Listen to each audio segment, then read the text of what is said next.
নমস্কাৰ বন্ধুসকল, আৰবি কুকিঙৰ নতুন এটা ভিডিঅ'লৈ আপোনালোকক স্বাগতম। বন্ধুসকল, আজি আমি বনাম লোকেল চিকেন। লোকেল চিকেনটো কুকাৰত কেনেকৈ বনায় ভিডিঅ'টো চাই থাকক শেষলৈকে, ভাল পাব।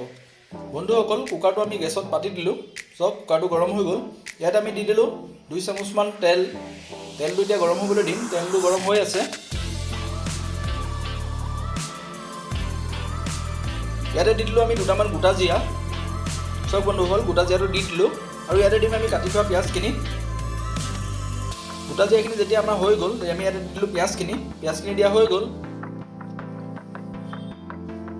ইয়াতে দিম বন্ধুসকল 1 চামুচ হালধি আৰু দিম ইয়াতে 1 চামুচ নিমখ দিয়া হৈ গ'ল। এতিয়া আমি ভালদৰে মিক্স কৰিম। চব বন্ধুসকল, মিক্স হৈ আছে। ভালদৰে পিঁয়াজ আৰু হালধি নিমখ সকলোবোৰ মিক্স কৰি আছোঁ। চব মিক্স কৰা প্ৰায় হৈ গ'ল। এতিয়া অলপ সিজিবলৈ দিম। বস্তুটো যেতিয়া ৰঙা হৈ যাব তেতিয়া আমি ইয়াতে মাংসখিনি দি দিম।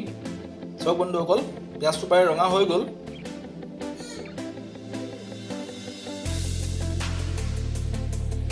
বন্ধুসকল, পিঁয়াজখিনি প্ৰায় ৰঙা হৈ গ'ল। এতিয়া আমি ইয়াতে মাংসখিনি দি দিলোঁ। চব মাংসখিনি ইয়াতে দিয়া হৈ গ'ল। এতিয়া আমি ইয়াতে দিম খুন্দি থোৱা নহৰু, আদা, জলকীয়া, জালুক, লং, ইলাচি সকলোবোৰ আমি একেলগতে মিক্সিত দি খুন্দি লৈছিলোঁ। চব বন্ধুসকল, এইখিনি এতিয়া আমি ইয়াতে মাংসখিনিতে দি দিম।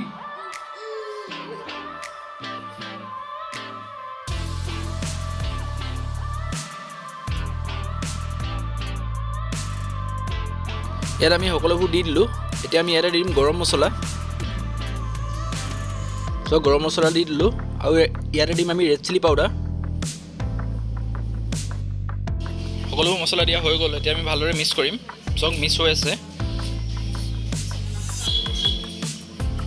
আৰু আমি ইয়াতে দিম অলপ গৰম পানী। চব গৰম পানী দি দিছোঁ আৰু অলপ দিব লাগিব গৰম পানী। কুকাৰটো এতিয়া আমি বন্ধ কৰি দিম। চব গৰম পানী দি দিলোঁ। মাংস পৰিমাণ যিমান সিমানটো পৰিমাণত গৰম পানীখিনি দিব লাগিব। গৰম পানী দিয়া হৈ গ'ল। এতিয়া আমি কুকাৰৰ ঢাকনটো লগাই দিম।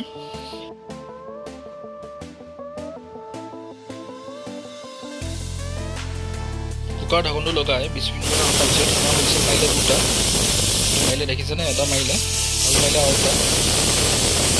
আমাৰ মাংস ৰেডি হৈ গ'ল। দুটা চিটি মৰাৰ পিছত এতিয়া আমি গেছটো বন্ধ কৰি দিলোঁ। বন্ধুসকল, এতিয়া আমি কুকাৰটো খুলি চাম।